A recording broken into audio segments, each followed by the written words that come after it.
सर्वांचीच भाषणं ऐकत होतो आणि या भाषणामध्ये महत्वाचा रोख होता तो आमच्यातूनच पलीकडे गेलेला डॉक्टर अमोल कोल्हे यांचा। मला स्टेजवर मराठी गाणं आठवलं, काय होतास तू, काय झालास तू, अरे वेड्या कसा वाया गेल्यास तू। शरद पवारांच्या जाळ्यात सापडला, दुसरा कोण बकरा नव्हता, याला बकरा केला, मित्र आहे आमचा। पण इथे समाजकार्यामध्ये अभिनेता नाही, नेता लागतो माणसांना। समाजाला नेता लागतो, दिवस रात्र झटणारा, सुखदुःखामध्ये सहभागी होणारा, कुणाच्या अडी अडचणीत धावून जाणारा। आणि या बाबतीत संपूर्ण महाराष्ट्रामध्ये अतिशय प्रतिष्ठित असं समाजाभिमुख असं नेतृत्व कोण असेल तर ते शिवाजीराव दादांचं नाव पहिल्यांदा घ्यावं लागेल। मी फक्त ते आमचे नेते आहेत म्हणून मी म्हणत नाही, ही वस्तुस्थिती आपल्या सर्वांना सांगतो। पण निवड आपली ओरड करायची मला कळत नाही डॉक्टर कोल्हे कशामुळे प्रसिद्ध झाले? संभाजीराजांच्या भूमिकेमुळे। ज्या व्यक्तिरेखेमुळे प्रसिद्ध झाला तुम्ही, ती व्यक्तिरेखा काय आहे इतिहासातली? आपणच सगळे सांगत होता की मरावं कसं, हे संभाजीराजांनी शिकून दिलं। संभाजीराजांच्या संपूर्ण व्यक्तिमत्वाचा सगळ्यात महत्वाचा पैलू म्हणजे काय तर ती म्हणजे लोकांच्या प्रती, धर्माच्या प्रती असणारी निष्ठा। ज्या निष्ठेसाठी त्यांनी आपलं बलिदान दिलं, त्या व्यक्तीची व्यक्तिरेखा रंगवणारा माणूस अशा प्रकारची जर चेष्टा करत असेल, मला वाटते निवडणुकीनंतर त्याचा त्यांना स्वतःलाच पश्चाताप होईल असं मी वाटतं। निष्ठेचं प्रतीक म्हणजे संभाजीराजे, आणि त्या प्रतीकाच्या व्यक्तिरेखेच्या जीवावर तुम्ही अभिनेता झाला, तुम्ही प्रसिद्ध झाला, आणि त्या प्रसिद्धीचा उपयोग तुम्ही उलट्या मार्गाने ज्या व्यक्तिरेखेचे महत्व जे होतं ते महत्व संपवण्यासाठी निघाले। आणि म्हणून मित्रो, कोणत्याही प्रकारची अडचण या मतदारसंघात मला दिसत नाही। गेल्या वेळेस जेवढ्या मताने दादा निवडून आले होते त्याच्यापेक्षा 2-3 लाख जास्त मताने दादा निवडून येते। कारण गेल्या वेळेस जी परिस्थिती होती त्याच्यापेक्षा खूप वेगळी परिस्थिती आज आहे। आणि मी तर असं म्हणेल, ही निवडणूक फक्त शिवाजीराव दादा आढावराव आणि अमोल कोल्हे किंवा यांच्यामध्ये नसून, ही निवडणूक मित्रो लक्षात घ्या, ही निवडणूक देशाच्या अस्तित्वाची। एका बाजूला देशाला 2 पंतप्रधान हवेत म्हणून बोलणारे काँग्रेस आणि राष्ट्रवादीचे लोक, 2 पंतप्रधान, एक देशाचा आणि एक काश्मीरचा। एका बाजूला महायुती आमची संपूर्ण एनडीएचं सरकार म्हणताय की काश्मीर मधला 370 कलम आम्ही रद्द करू। आज काश्मीरमध्ये 1 इंच देखील जागा तुम्ही आम्ही कोणी घेऊ शकत नाही, तिथे कोणी राहू शकत नाही। हे कलम रद्द करू जेणेकरून भारतातली सर्व मंडळी जा वाढेल आणि कॉस्मोपॉलिटन झाल्यानंतर या देशाचा हा जो इंटिग्रल अविभाज्य भाग आहे याचं संरक्षण आपण सर्वजण करू। आणि याच्या विरुद्ध काँग्रेसचे लोक असे सांगतायत की 370 कलम आम्ही कायम ठेवू, 35 क कायम ठेवू, 124 कलम रद्द करू। 124 कलम काय आहे? 124 कलम हे आहे की मिलिटरीला, संरक्षण खात्याला जेव्हा कोणी अतिरेकी समोर दिसतो त्यावेळेस तात्काळ गोळ्या घालण्याचे अधिकार त्या 124 अन्वये मिलिटरीला आहे। अतिरेकी दिसला मारा। कोणी जर पाकिस्तानचा झेंडा जाळण्यात जर प्रयत्न केला, हिंदुस्थानचा झेंडा जाळण्याचा प्रयत्न केला, पाकिस्तानचा झेंडा तिकडे फडकवण्याचा प्रयत्न केला तर त्याच्यावर खटला भरण्यात येऊ शकतो, त्याला जेलमध्ये टाकू शकतो।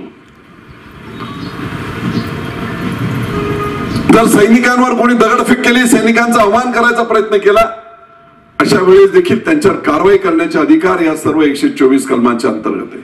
काँग्रेस काय म्हणताय? त्यांचा जाहीरनामा असं म्हणतोय की आम्ही 124 कलम रद्द करू. म्हणजे काय करू? आमच्या मिलिटरीने मार खायचा तिथला, दगड खायची तिथली, त्यांनी पाकिस्तानचे झेंडे फडकवायचे तिथे. अहो एवढंच नाही, पण त्यांच्याबरोबर असणारे उमर अब्दुल्ला ते असे म्हणतायत की तुम्ही दाखवा 370 कलम रद्द करून. आव्हान देतायत ते. एनडीए सरकारच्या माध्यमातून, मोदी सरकारच्या माध्यमातून 370 कलम रद्द केला तर मग आम्ही बघून घेऊ हिंदुस्थानचा तिरंगा इथे कोण फडकवू शकतो. एवढी मजल. आणि अशी वक्तव्य करणाऱ्या लोकांबरोबर आदरणीय शरद पवार जात आहेत आणि अमोल कोल्हेला बकरा बनवायला इथे आणतायत. आणि म्हणून ही लढाई सोपी नाही. एवढी छोटी, इतक्या मर्यादित स्वरूपाची 2 व्यक्तिमत्वांची लढाई नाही, 2 विचारांची लढाई आहे. एक विचार जो देशाला स्वाभिमान, देशाच्या संदर्भातली जागतिक पातळीवरची उंची वाढवण्याचं काम करतोय, आणि दुसरा विचार जे 70 वर्ष त्यांनी केलं तेच पुढे करायचं म्हणतायत. आठवण जरा, मुंबई बॉम्बस्फोट झाले, ताज हॉटेलवर हल्ला झाला, तो कसा आला, शेकडो लोकांना आमच्या मारलं. केंद्र सरकार काँग्रेस राष्ट्रवादीचं होतं. पवार साहेब देखील त्या मंत्रिमंडळात मंत्री होते. काय करत होतं सरकार आपलं त्यावेळेस? काँग्रेस राष्ट्रवादी. आम्ही याचा तीव्र निषेध करतो, कडक समजून तंबी देतो. कसली तंबी देत आहे? त्या कसाबला तर बिर्याणी खायला घातली. पण तेच रेल्वे स्फोट केली तरी तेच. अहो लोकशाहीचं मंदिर म्हणजे लोकसभा. पार्लमेंटवर हल्ला होतो. पाकिस्तानची एवढी हिंमत होते की पार्लमेंटमध्ये लोकशाहीच्या मंदिरावर देखील हल्ला करण्याची डेअरिंग, धाडस पाकिस्तान पुरस्कृत अतिरेक्यांनी केलं, पाकिस्तानने केलं. आमचं काँग्रेस आणि राष्ट्रवादीचं सरकार, त्या तत्कालीन सरकार काय म्हणत होतं? पुन्हा तेच तीव्र निषेध. आम्ही युनो मध्ये जाऊ, आम्ही युनोला बोलू, यांचे कान धरा पाकिस्तानचे. ही गांडुगिरी तुम्हाला हवी आहे काय? त्याच्या उलट बघा, उरीला आमच्या इथे हल्ला केला, मोदी सरकारने तडाखे बंद उत्तर देऊन टाकलं, सर्जिकल स्ट्राईक केला. पुलवामामध्ये आमच्या सैनिकांना 40 सैनिकांना शहीद करण्यात आलं. 8-10 दिवसाचा वेळ सुद्धा न देता पंतप्रधानांनी, मोदी साहेबांनी मिलिटरीला सांगितलं, लष्कराला सांगितलं, हवाई दलाला सांगितलं, तुमच्या जेवढी जी काही साधन सामग्री घेऊन जसा तुम्हाला हल्ला करायचा तुम्हाला मुक्तता आम्ही देतोय. याचा बदला आपल्याला घेतला पाहिजे. आणि बरोबर सकाळी 2:45 वाजता बालाकोट मध्ये एअर स्ट्राईक करून पाकिस्तानात घुसून त्यांचे अड्डे उद्ध्वस्त करण्याचं काम पहिल्यांदा 70 वर्षामध्ये मोदी सरकार आणि भाजप शिवसेनेच्या सरकारने केलं. 56 कुठेतरी पार्टी एकत्र आल्या, 56 पार्टी, 56 पक्ष एकत्र येऊन आमच्या सगळ्यांच्या विरोधात इल्गार करतायत. 56 पक्ष येऊन एकत्र फायदा नाही. देशाचं संरक्षण करण्यासाठी, स्वाभिमान राखण्यासाठी 56 इंचाची छाती लागते आणि ती मोदी साहेबांकडे आहे. म्हणून आपल्याला ही निवडणूक महत्वाची आहे. आढावांना मत म्हणजे मोदींना मत आहे. कुठे घेऊन बसला कोल्हे, अमुक तमुक हे सर. आणि काय कमी केलं? जरा फक्त माउथ पब्लिसिटी करून कॅम्पेन करायचं, तसं कॅम्पेन काँग्रेस राष्ट्रवादीने लावलंय. अर्थमंत्री होते ना तुमचे मंत्री इथले, त्यांना म्हणा जरा हिशोब करा. फक्त 15 वर्षाच्या काळात तुम्ही शेतकऱ्यांना जेवढी मदत केली त्याच्या 10 पट मदत 4.5 वर्षात या सरकारने केली आहे. आताही मला माहित नाही तुमच्याकडचे काही दुष्काळी तालुके वगैरे काय, पण दुष्काळी तालुक्यांच्या मदती देखील आता एक 4-5 दिवसापूर्वी आल्यात. एका तालुक्यात 20-20, 25-25 कोटी रुपये. काँग्रेस राष्ट्रवादीचं सरकार असताना तत्कालीन पंतप्रधान राजीव गांधी यांनी सांगितलं होतं की काय करायचं, ही सिस्टम किडलेली आहे, सगळी व्यवस्था सडलेली आहे. दिल्लीतून मी 100 रुपये पाठवले तर ते 18 रुपये शेतकऱ्यापर्यंत पोहोचतात, बाकीचे हडप होतात. कोण बोलत होतं? काँग्रेसचे पंतप्रधान बोलत होते. आज आहे का शक्य ते? त्यांना जे जमलं नाही ते पंतप्रधानांनी आणि या सरकारने जनधन खाती उघडली गेली, 35 कोटी खाती उघडली गेली आणि त्या खात्यामध्ये आढळराव 80,000 कोटी रुपये त्या खात्यामध्ये शेतकऱ्यांच्या खात्यात जमा झाले. एक नया पैसा कोणी खाऊ शकत नाही. आमच्या ग्रामीण भागातील आदिवासी महिला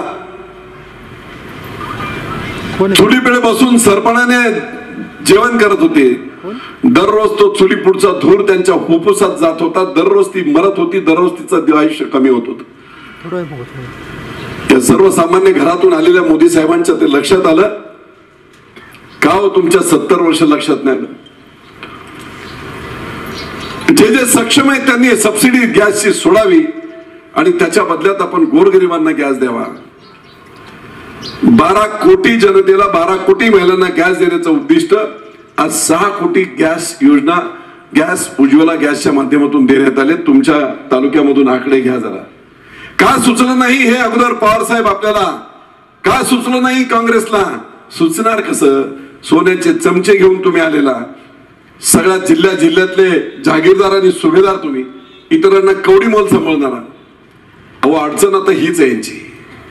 कालपर्यंत आमच्या समोर एक सर्वसामान्य कार्यकर्ता असणारा विजय शिवतारे, गोठ्यावरचा पुरंदरमधला विजय शिवतारे मंत्री होतो आणि अजित पवारांना समोर बसावं लागतं. ते दुखतंय त्यांच्या पोटात. 40 वर्ष भावी पंतप्रधान म्हणून ज्यांची भावी म्हणून चर्चा होत होती ते भावी राहिले तसेच.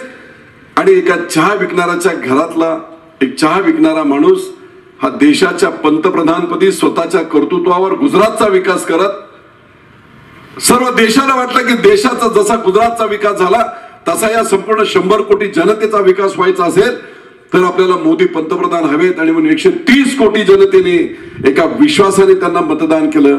मोदी पंतप्रधान झाले. ते यांच्या पोटात दुखतंय. सत्तेतून पैसा आणि पैशातून सत्ता, हे कितीही काँग्रेस राष्ट्रवादीचे नेते बोलत असतील सहकार आम्ही नाही, सहकार केला कोणी दुसऱ्यांनी आणि इथे घुसले. मी काल माझ्या सुप्याच्या भाषणात सांगितलं, सहकार मर्शी सहकार वाढवला, काही नाही वाढवला. पुणे जिल्हा बँक एवढी मोठी बँक कोणी केली? शरद पवारांनी केली नाही.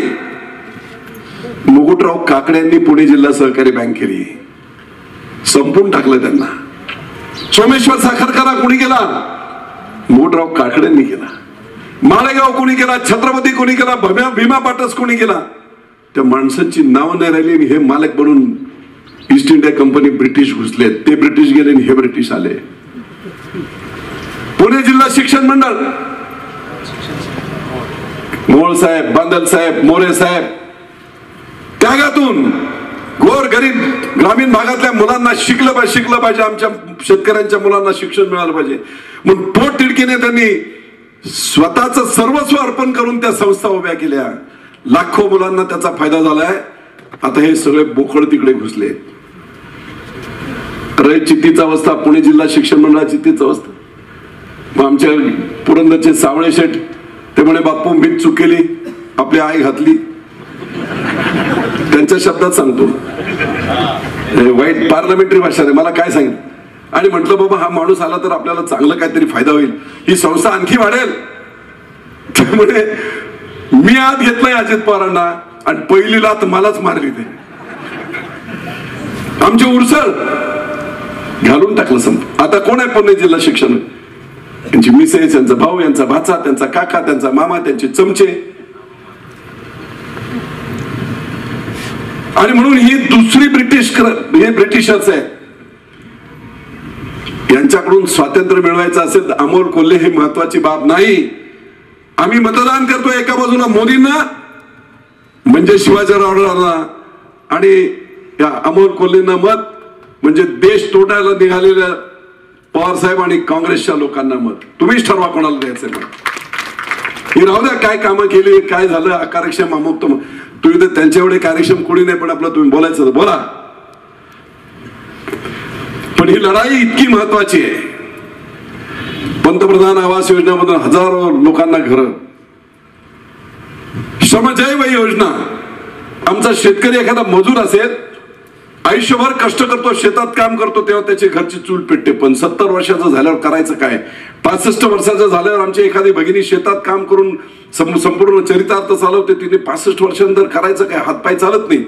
बरोबर मोदी साहेबांनी ओळखलं, श्रमजय योजना काढली आहे. 3000 रुपये प्रति महिना शेतकरी, कष्टकरी, ठेलेवाले, हातगाडीवाले अशा सर्व लोकांना ही 3000 रुपये महिना पेन्शन मिळणार आहे.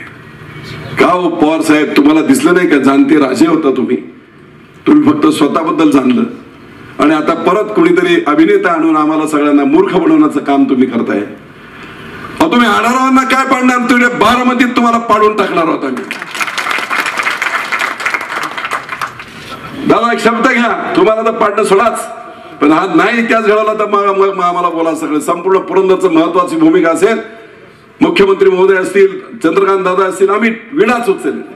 किती दिवस गंडवायचं लोकांना? अरे बारामतीतल्या 22 गावात काल 50-25 हजाराची सभा झाली. भर पाऊस येतो त्याच्यामध्ये. लोक म्हणतात 45 वर्ष आम्हाला गंडवतायत, पाणी येईल, पाणी येईल, पाणी येईल, पाणी येईल. आणि काल जाहीर केलंय, मी जलसंपदा मंत्री म्हणून मुख्यमंत्री महोदय इथे बसले आहेत, गिरीश महाजन आमचे मंत्री, आम्ही सर्वजण मिळून पुढच्या 5 वर्षात या 22 गावात पाणी येऊन तर मत मागायला येऊ. त्यांना 45 वर्षात जमलं नाही, ते 5 वर्षात आम्ही करू. काय काय म्हणायचं तर तुमच्याकडे तर काय बंडलबाज माणसं आहेत बाबा.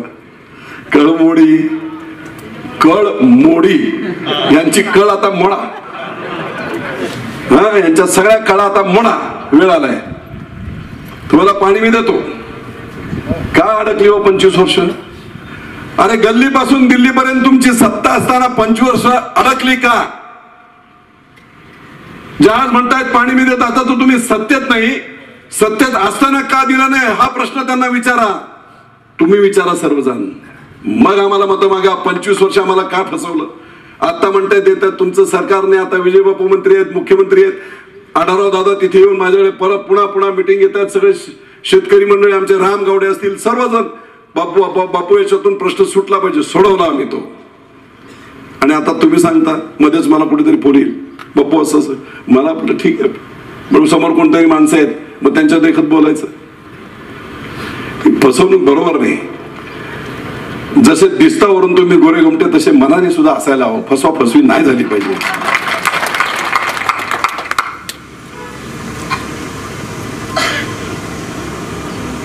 अहो साधी 15 वर्ष पूर्ण सत्ता असताना तांत्रिक बाब सांगतो, शिवाजीराव यांना सुधारित प्रशासकीय मान्यता सुद्धा कुकडीच्या प्रकल्पाला घेता आली नव्हती.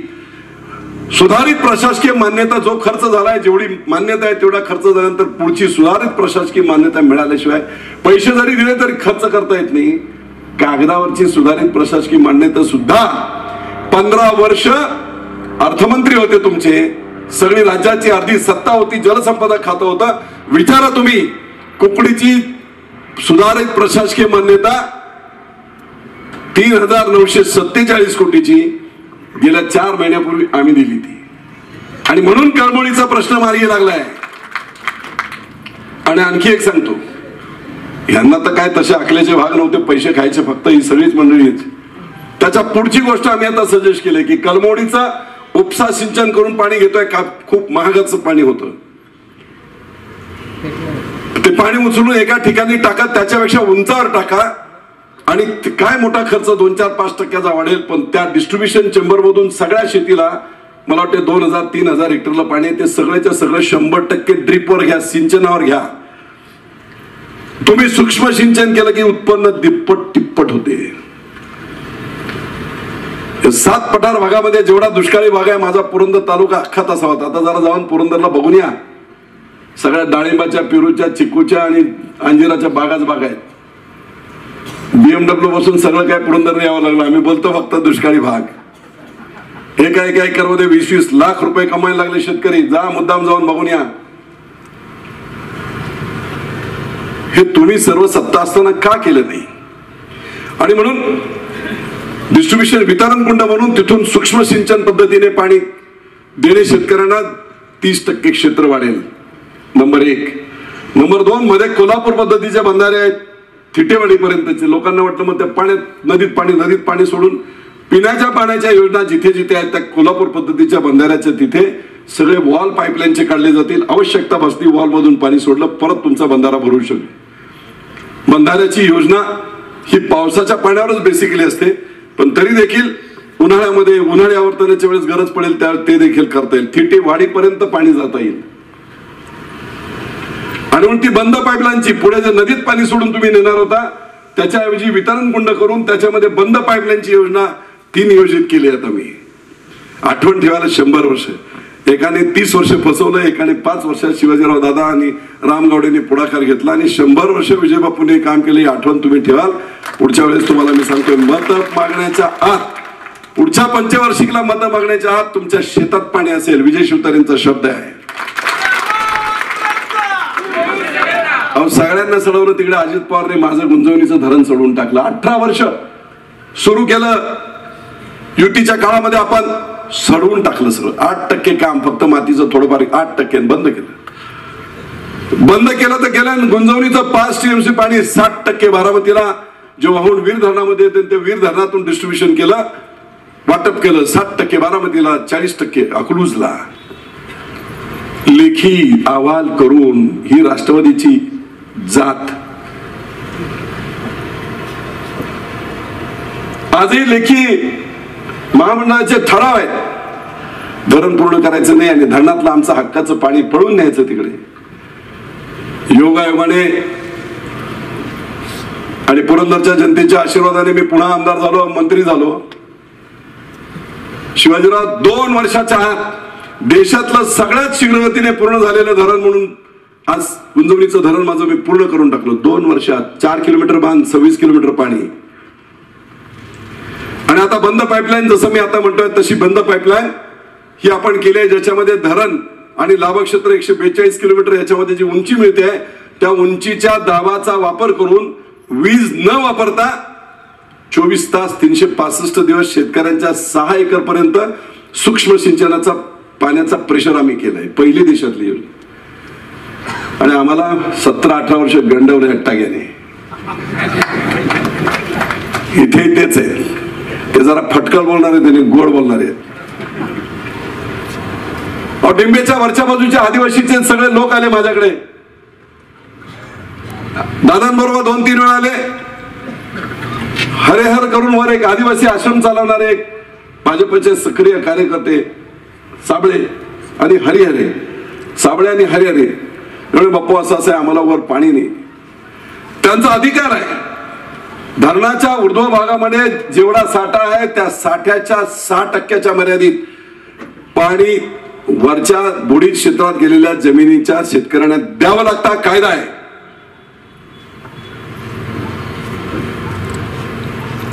म्हणजे जर 100 TMCचं धरण असेल तर 6 TMC पाणी वरच्या भागातल्या लोकांना उपसा सिंचन पद्धतीने उचलण्यासाठीच्या परवानग्या त्या पाणी दिलं जातं. शेतकरी स्वतः करतात अशी ती पद्धत. मी सांगू इच्छितो की तुमचे मंत्री 15 वर्ष मंत्रिमंडळ सततचं सरकार, अहो त्या आदिवासींना सुद्धा चुना लावला तुम्ही. तुम्हाला कळलं नाही ते आता माझ्याकडे आले म्हणे आता पाणी शिल्लक नाही. पाणी शिल्लक असण्याचा प्रश्न कुठे येतो? ऊर्ध्व भागांमध्ये कायद्यान्वये 6% त्या आदिवासीसाठी 100% आरक्षण आहे. त्यामुळे त्या 6%च्या मर्यादेत बसून आपण योजना करतोय आणि आदिवासी विभागाकडून त्याचा पैसा घेऊन त्या पैशातून या उपसा सिंचन योजना करून 3000 हेक्टरला दादा प्लॅनिंग केलंय आपण संपूर्ण त्या डिंब्याच्या वरच्या बाजूच्या लोकांचं. आणि बिल किती येईल? 19%. का केलं नाही अजित पवार तुम्ही? का केलं नाही पवार साहेब तुम्ही? उपसा सिंचन योजनाची बिलं ताकारी, म्हैसाळ, टेंबू, वस्ता वांगणा, जे गटापूर, पुरंदर उपसा, जानाई, सिरसाई या सगळ्या उपसा योजना 200 मीटर पाणी उचललेल्या बिलं याची भरमसाठ. एका MCFT ला पाण्याला साधारणतः 50,000 ते 60,000 रुपये लागायचे. शेतकऱ्यांना परवडत नव्हतं. बारीक गोष्ट माझ्या त्या पुरंदर उपसाच्या कामातून लक्षात आली आणि आम्ही केलं काय, हे बिल परवडत नाही, शेतकऱ्यांना कसं हे करायचं, सरकारवर सुद्धा भार आला नाही पाहिजे. आणि जेवढे कारखान्यांना पाणी पुरवतो, जेवढे उद्योगांना पाणी पुरवतो, त्या पाण्यामध्ये फक्त 15 रुपये टँकरची वाढ केली. 32 रुपयाच्या ऐवजी 47 रुपये केला. 15 रुपये फक्त वाढ केली. 450 कोटी वर्षाला राज्य सरकारला मिळायला लागले. ते 450 कोटी उपसा सिंचन योजनाचं 81% शेतकऱ्यांचं बिल भरण्यासाठी समायोजित केलं. शेतकऱ्यांना 100 रुपये बिल आलं तर फक्त 19 रुपये शेतकऱ्यांनी भरायचं, बाकीचं 81% सरकार भरणार समायोजित पैशातून. हा निर्णय ऐतिहासिक निर्णय झाला. का केला नाही तुम्ही अगोदर? आणि म्हणून मित्रांनो, कलमोडीची उपसा सिंचन योजना जी आहे तिचा देखील सरकारी समावेश असल्यामुळे 19% तुम्हाला पाणी मिळणार आहे दादा. 19% काही अडचण येणार नाही. आणि म्हणून आता तुम्ही जा विचारलं पाहिजे यांना की जे आज काम होत आहे, तुम्ही सांगता पाणी उपलब्ध नव्हतं, ते पाणी उपलब्ध करून ही योजना आता होते आहे, साकार होते आहे. मी सुद्धा त्यांना बोलवलं होतं, दादांबरोबर त्यांनाही बोलवलं होतं, मंत्री महोदय सुद्धा होते. जे आज काम होत आहे ते 30 वर्षापूर्वी झालं असतं. धरण झालंय कधी? 20 वर्षापूर्वी. मी हिशोब काढला, फक्त 3000 रुपये हेक्टरी 50,000 रुपये धरले फक्त. तरी शेतकऱ्यांचं, आदिवासी लोकांचं नुकसान किती झालंय? 500 कोटीचं नुकसान झालंय. कोण जबाबदार आहे याला?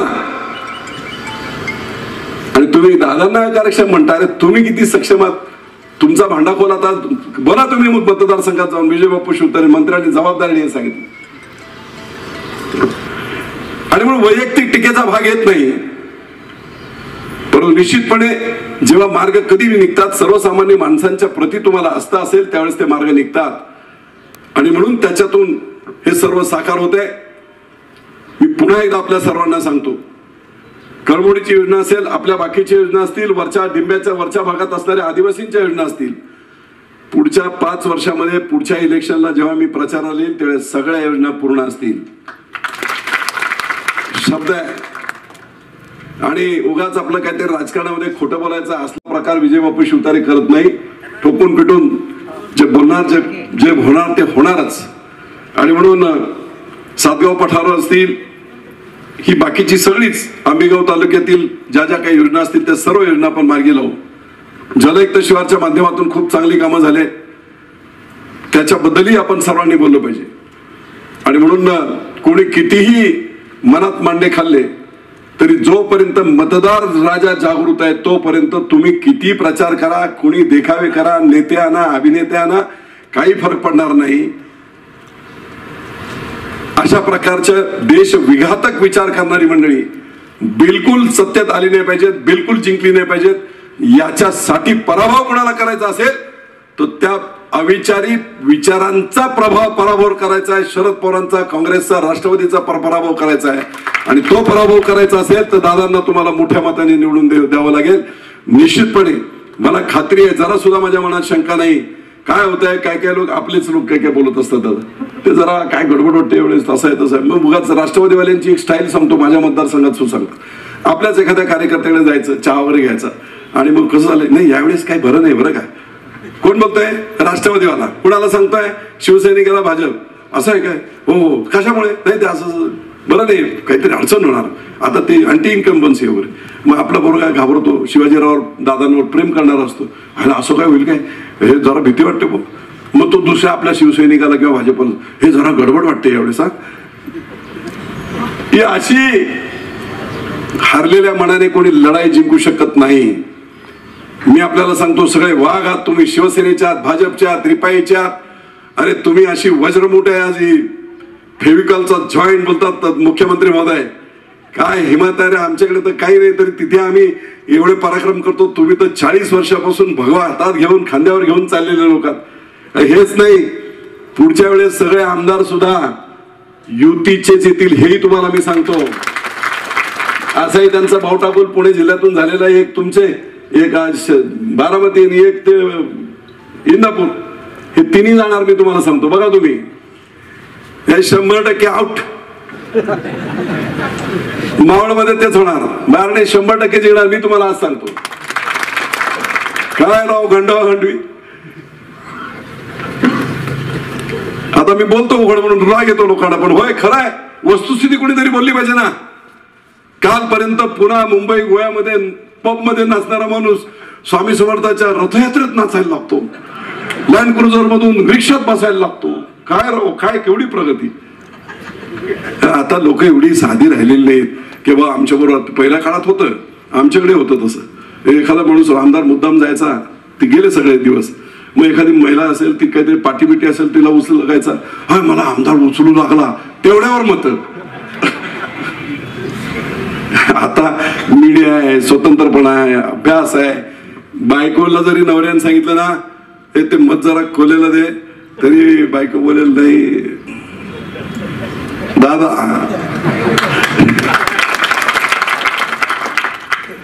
अभिनेता म्हणून सर्वश्रेष्ठ चांगलं काम आहे, आम्ही मनापासून त्याच्याबद्दल दाद देत असतो.